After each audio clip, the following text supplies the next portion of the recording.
আসসালামু আলাইকুম। যদি বাড়িতে থাকে কাঁচা কলা আর কয়েকটা আলু তাহলে আজই এই রেসিপিটা একবার ট্রাই করে দেখতে পারেন। বাইরে থেকে কাবাব কিনতে আর ইচ্ছেই করবে না। আজ আমি মাত্র 4টা কাঁচা কলা আর 4টা আলু দিয়ে এমন একটা কাবাব বানাচ্ছি যা খেতে রেস্টুরেন্টের কাবাবের মতোই মজাদার। বিশ্বাস করুন খরচ কিন্তু খুবই কম, কিন্তু স্বাদ একদম রেস্টুরেন্টের মতো। আর একবার বানিয়ে পুরো মাস জুড়ে সংরক্ষণ করতে পারবেন। রিকোয়েস্ট থাকবে যদি রেসিপিটি ভালো লাগে তবে চ্যানেলটি সাবস্ক্রাইব করে সাথে থাকার। তো চলুন আজকে ধাপে ধাপে পুরো রেসিপিটি দেখে নিই। এখানে আমি 4টা কাঁচা কলা নিয়েছি আর নিয়েছি 4টা মাঝারি সাইজের আলু। এবারে কাঁচা কলার উপরের অংশটা আর নিচের অংশটা কেটে ফেলে দিব।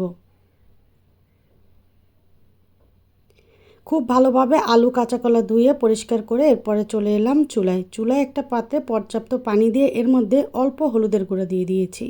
একটুখানি হলুদের গুঁড়া দিয়ে কাঁচা কলা আলু সিদ্ধ করলে রঙটা খুব সুন্দর হবে আর কাবাবটা দেখতেও বেশ আকর্ষণীয় লাগবে। এরপরে এখানে দিয়ে দিচ্ছি 1 পিস তেলাপিয়া মাছ। মাছটা আমি আগেই ভালোভাবে ধুয়ে পরিষ্কার করে নিয়েছি। এখানে মাছটা দিলে কাবাবটা খেতে বেশ ভালো লাগবে। এরপরে ঢাকা দিয়ে মিডিয়াম আঁচে সবগুলো উপকরণ সুন্দরভাবে সিদ্ধ হয়ে আসা পর্যন্ত অপেক্ষা করব। তো এখানে আমার সব কিছু খুব সুন্দর করে সিদ্ধ করা হয়ে গিয়েছে। এখন যে অতিরিক্ত পানিটা আছে এটা ফেলে দিয়ে সব কিছু অল্প ঠান্ডা করে নিব। এখন কাঁচা কলা এবং আলু থেকে খোসাগুলো ছাড়িয়ে নিব। দেখেন কাঁচা কলা খোসাসহ সিদ্ধ করার কারণে এখানে কাঁচা কলাটা একটুও কালো হয়নি, আর অল্প হলুদ গুঁড়ার কারণে রঙটা বেশ সুন্দর হয়েছে। তো আমি এক এক করে কাঁচা কলা এবং আলুর খোসা ছাড়িয়ে নিয়েছি। এখন মাছ থেকে কাঁটাগুলো বেছে ফেলে দিব। এখানে সব কিছু অল্প গরম থাকতেই খুব সুন্দর করে ম্যাশ করে নিব। এতে ম্যাশ করার সময় দানা দানা ভাবটা থাকে না। অবশ্যই ব্যাপারটা খেয়াল রাখতে হবে ম্যাশ করার সময় যেন আলু কাঁচা কলাতে কোনো দানা দানা অংশ না থাকে। যদি গোটা বা দানাদার অংশ থাকে তাহলে কাবাব তৈরি করার পরে এগুলো তেলে দিলে ফেটে আসবে। তো এখানে আমি খুব সুন্দর করে সব কিছু ম্যাশ করে নিয়েছি। দেখেন কেমন আঠালো হয়েছে। একটু বেশি পানি দিয়ে সিদ্ধ করে পানিটা ঝরিয়ে নিলে এভাবে আঠালো হবে উপকরণগুলো। এরপরে এখানে দিয়ে দিচ্ছি 1/2 কাপ পেঁয়াজ বেরেস্তা, দিয়ে দিচ্ছি পরিমাণ মতো কাঁচামরিচ কুচি। ঝাল যে যেভাবে খেতে পছন্দ করেন দিয়ে দিবেন। একটা চামচের অল্প কম দিয়ে দিলাম মরিচের গুঁড়া আর একই পরিমাণ দিচ্ছি হলুদের গুঁড়া। ভর্তি করে 1 চা চামচ দিয়ে দিচ্ছি গরম মশলার গুঁড়া। সমান 1 চা চামচ দিয়ে দিচ্ছি ভাজা জিরার গুঁড়া আর আধা চা চামচ দিচ্ছি ধনিয়ার গুঁড়া। স্বাদ মতো দিয়ে দিচ্ছি লবণ। ভর্তি করে 1 চা চামচ দিচ্ছি আদা বাটা এবং 1 চা চামচ দিচ্ছি রসুন বাটা।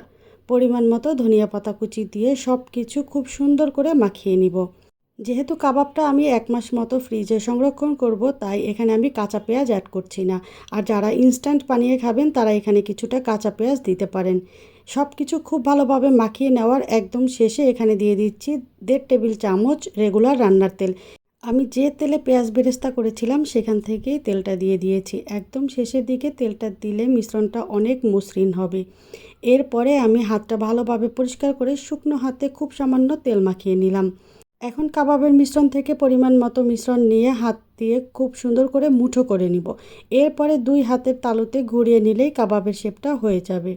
এভাবে করে আমি প্রত্যেকটা কাবাব রেডি করে নিব। 4টা কাঁচা কলা, 4টা আলু আর 1 পিস মাছ দিয়ে এখানে আমার 25টা কাবাব হয়েছে। কাবাবগুলো যেহেতু আমি 1 মাস ফ্রিজে সংরক্ষণ করব তাই প্রথমে কাবাবগুলো একটু ফাঁকা ফাঁকা করে 3 থেকে 4 ঘন্টা ডিপ ফ্রিজে রেখে দিয়েছি। কাবাবগুলো যখন এভাবে শক্ত হয়ে যাবে তখন ফ্রিজ থেকে বের করে একটা এয়ারটাইট বক্সে রেখে দিব। এগুলো জিপলক ব্যাগেও রেখে দিতে পারেন। এই কাবাবগুলো ঠিক 1 মাস পর্যন্ত খুবই ভালো থাকবে ফ্রিজে। যখন প্রয়োজন বের করে নিয়ে ভেজে নিলেই হয়ে যাবে। এই কাবাবগুলো আমি ফ্রিজে রেখে দিয়ে কিছু কাবাব ভেজে শেয়ার করছি। একটা বাটিতে আমি একটা ডিম ভেঙে নিয়েছি। অবশ্যই ডিমটা রুম টেম্পারেচারের হতে হবে। খুব সামান্য লবণ দিয়ে দিচ্ছি। এরপরে ভর্তি করে 1 চা চামচ কর্নফ্লাওয়ার দিয়ে দিচ্ছি। এখন ডিমটাকে খুব সুন্দর করে ফেটিয়ে একটা ব্যাটার রেডি করে নিব। এখানে কর্নফ্লাওয়ারের পরিবর্তে আটা বা ময়দাও ব্যবহার করতে পারবেন। একটা বাটিতে আমি এখানে বেশ কিছুটা ব্রেড ক্রাম্বস নিয়েছি। এবারে কাবাবগুলো থেকে একটা একটা করে কাবাব নিয়ে আমি ডিমে ডুবিয়ে নিব। খুব ভালো করে ডিমে ডুবিয়ে নিতে হবে। একটা ডিমে আপনি 10 থেকে 12টা কাবাব ভেজে নিতে পারবেন।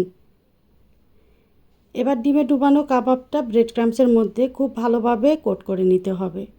কাজটা একটু ভালো করে করবেন, তাহলে কাবাবগুলো ভাজার সময় একদমই ভেঙে যাবে না। যদি কাবাব ভাজার সময় এভাবে কোট করে না ভাজেন তাহলে তেলে দেওয়ার পরে কিন্তু কাবাবগুলো ভেঙে যাবে বা তেলে ছেড়ে দিবে। তো আমি যতগুলো কাবাব ভাজবো ততগুলো কাবাব খুব সুন্দর করে কোট করে তারপরে ভাজতে চলে যাব। তো এখন চলে এলাম চুলায়। একটা কড়াইতে পর্যাপ্ত সাদা তেল দিয়ে মিডিয়াম আঁচে ভালোভাবে গরম করে নিয়েছি। এরপরে চুলার আঁচ লো টু মিডিয়ামের মাঝামাঝি রেখেছি। এখন একটা একটা করে কাবাব দিয়ে দিচ্ছি। কাবাবগুলো ভাজতে 5 থেকে 6 মিনিট লাগবে, যেহেতু সবগুলো উপকরণ আগে থেকেই সিদ্ধ করে রাখা। প্রয়োজন হলে একটু উল্টে পাল্টে দিতে হবে। খুব বেশি আঁচে ভাজলে কিন্তু পুড়ে যাবে, সুন্দর একটা কালার আসবে না আর খেতে তিতা লাগবে। একটু পরে পরে উল্টে দিবেন, এতে দুই পাশেই সমান এবং সুন্দর একটা কালার আসবে। 5 থেকে 6 মিনিটের মধ্যে কাবাবগুলোতে খুব সুন্দর একটা গোল্ডেন ব্রাউন কালার চলে আসবে। তো দেখতেই পাচ্ছেন এখানে কাবাবগুলো কেমন সুন্দর হয়েছে দেখতে। এখন তেল ঝরিয়ে তুলে নিলে কাবাবগুলো রেডি হয়ে যাবে। ঠিক একই রকম করে বাকি সবগুলো কাবাবও আমি ভেজে নিয়েছি। খুবই সহজ আর বেশ মজার একটা রেসিপি। বাচ্চারা সবজি এবং মাছ খেতে পছন্দ না করলে এভাবে একবার কাবাব বানিয়ে দিয়ে দেখবেন, আপনাকে বলতে হবে না, তারা একা একাই খেয়ে নেবে।